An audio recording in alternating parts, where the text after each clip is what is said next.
gott med en kopp kaffe och en bulle.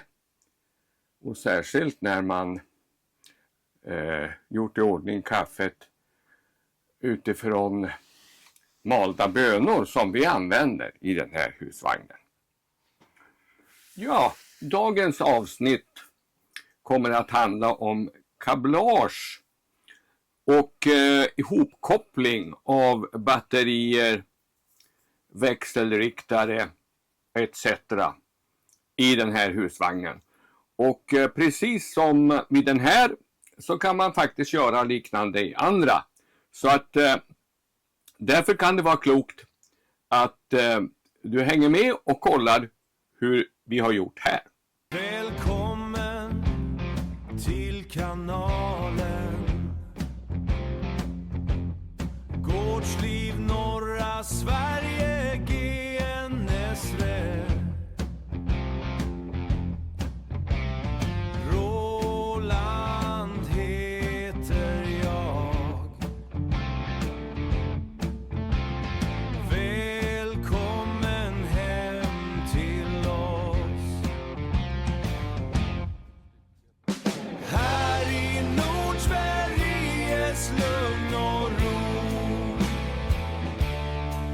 där vi finner vårt eget bo. Bland tallar, snö och sommarglans, här dansar livet i sin egen dans. Men vi börjar med en annan liten, ja inte så liten detalj. En ganska stor detalj. Som ser ut så här. När det gäller kablage och framförallt grovt kablage är det värdefullt att ha en tång som man kan pressa kablaget. Därför att det är ju inte alltid så att de kablar som man får tag på passar på millimetern. Utan det får man lov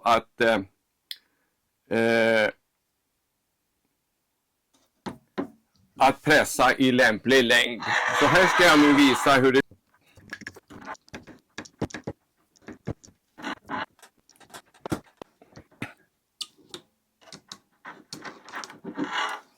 Så där.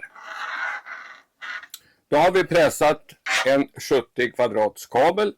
Och det är ju ingenting som är alldeles enkelt att göra utan lämpliga verktyg. Okej, det är alltså den grova. Det här är alltså 70 kvadrats kabel. Och tången ser ut så här. Jag kan säga det också att till tången så följer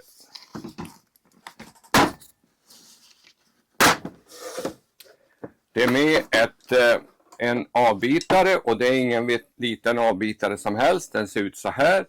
Och den kan man alltså klippa kabel med. Märk väl, det här är bara tänkt för koppartråd. Man ska inte klippa någonting annat. Därför då förstör man den här fantastiskt fina saxen. Koppartråd alltså. Eller kopparkabel kanske man kan säga. Okej, vi lägger undan den här.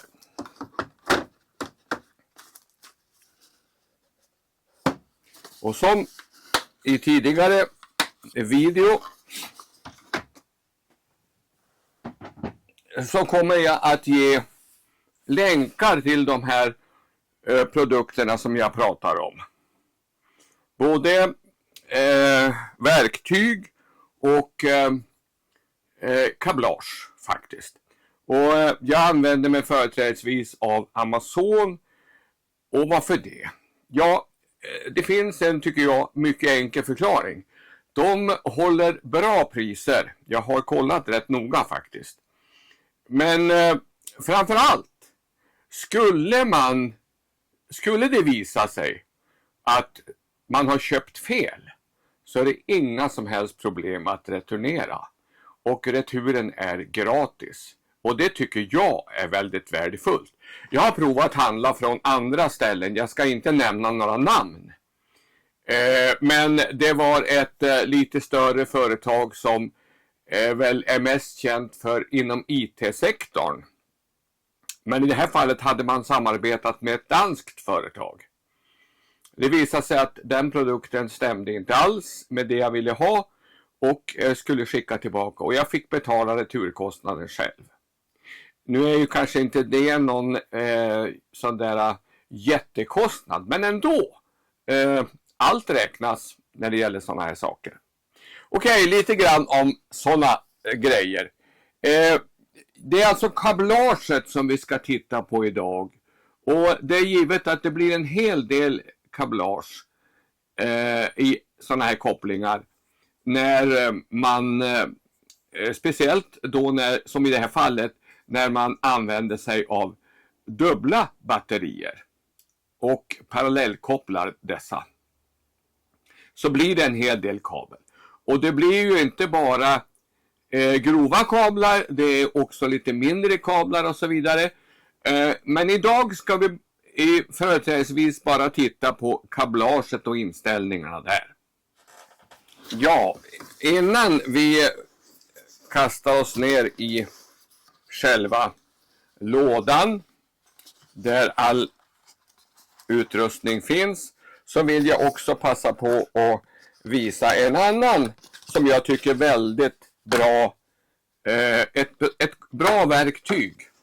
Och det är ju förstås när man ska försluta en elkabel.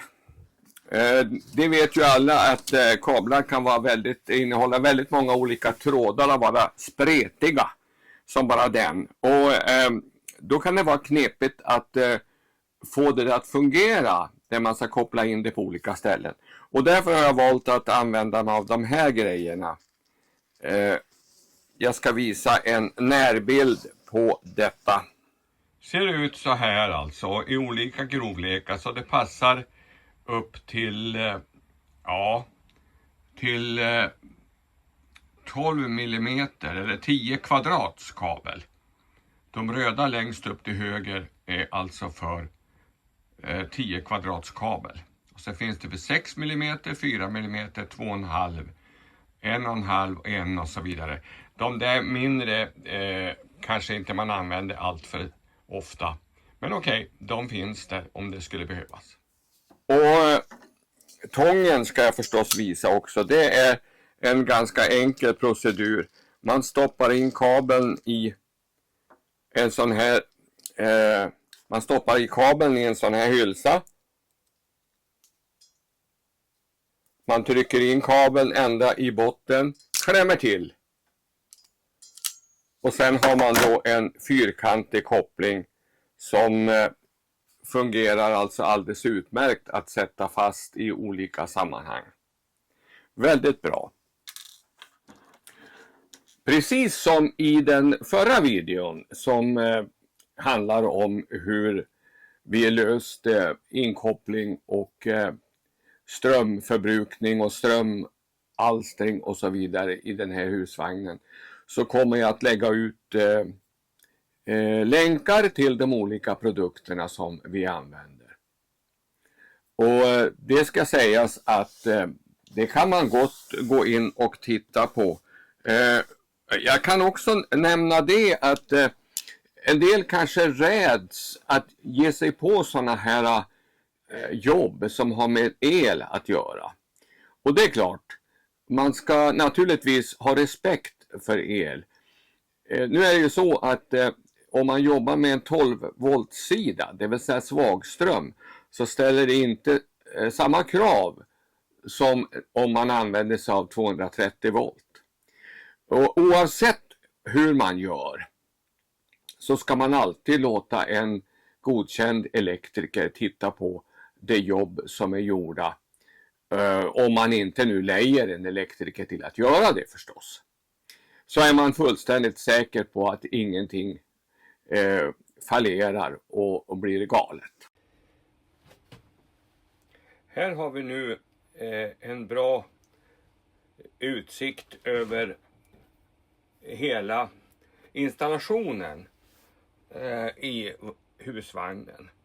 Alldeles närmast här ser vi ett utav 2 batterier, 140 ampere-timmar, och bakom den lilla skiljeväggen ser vi det andra batteriet.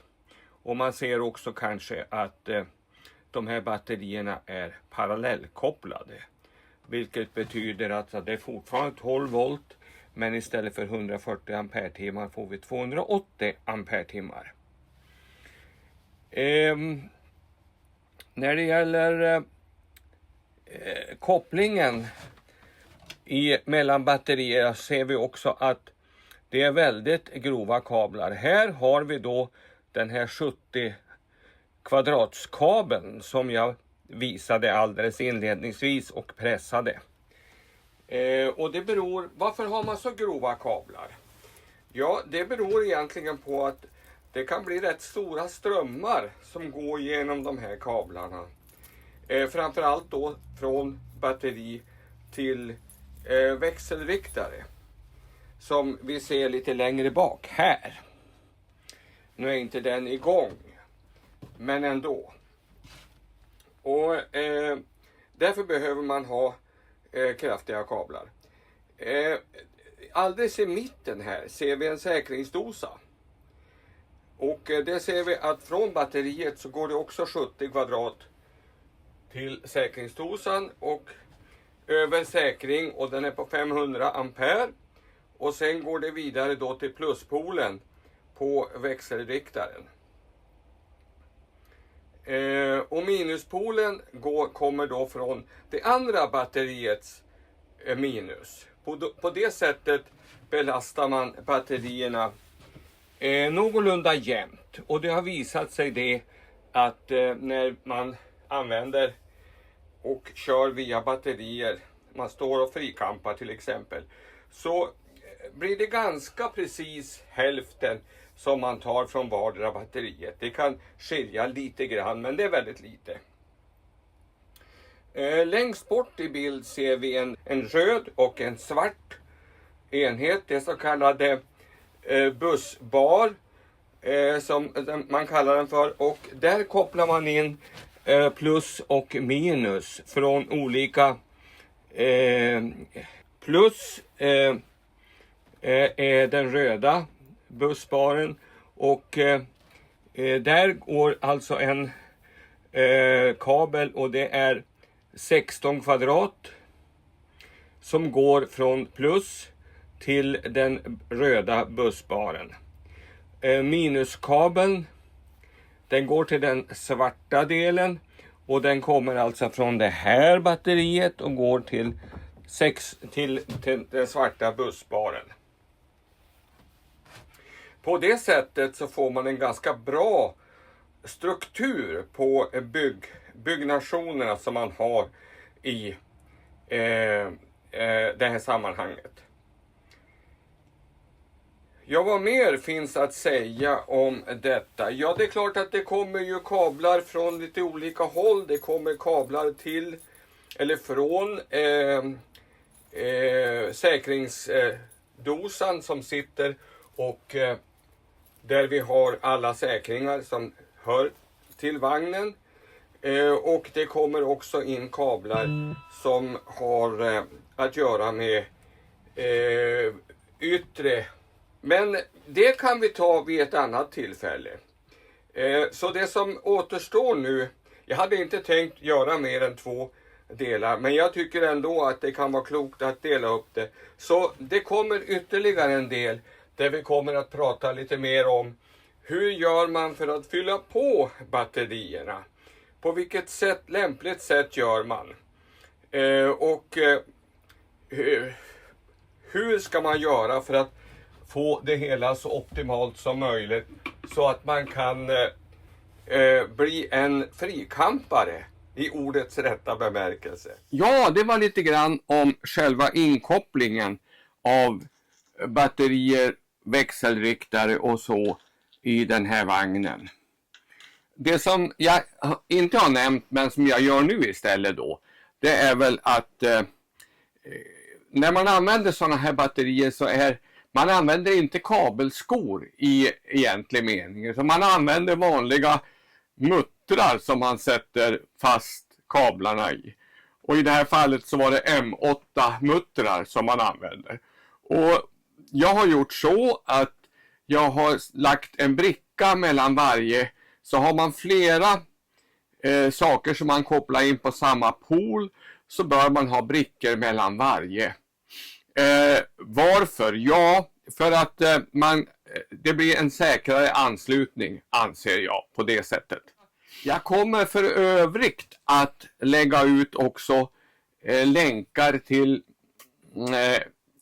kaffekvarnen och mockabryggaren som vi har här i vagnen. Och båda de sakerna finns naturligtvis att få tag i. Och jag kan verkligen rekommendera båda. Möjligen skulle man kanske önska att det fanns ännu större mockabryggare. Och det finns, men då är det aluminium och jag är inte så förtjust i aluminium. Jag tar hellre en i rostfritt stål. Ja, men du, inte så mycket mer om kablage. Nästa och den tredje och förmodligen sista som har att göra med el, elektronik med mera i denna husvagn. Det kommer alldeles strax. Och där kommer vi att titta på bland annat MPPT regulatorer. Vi kommer att titta på DC-laddare och lite sådana saker. Så håll upp ögonen så dyker det snart upp en video som handlar om just de grejerna också. Så då säger jag väl som jag alltid brukar göra. Tack för att du tittat. Vi ses igen på nästa video. Hej då!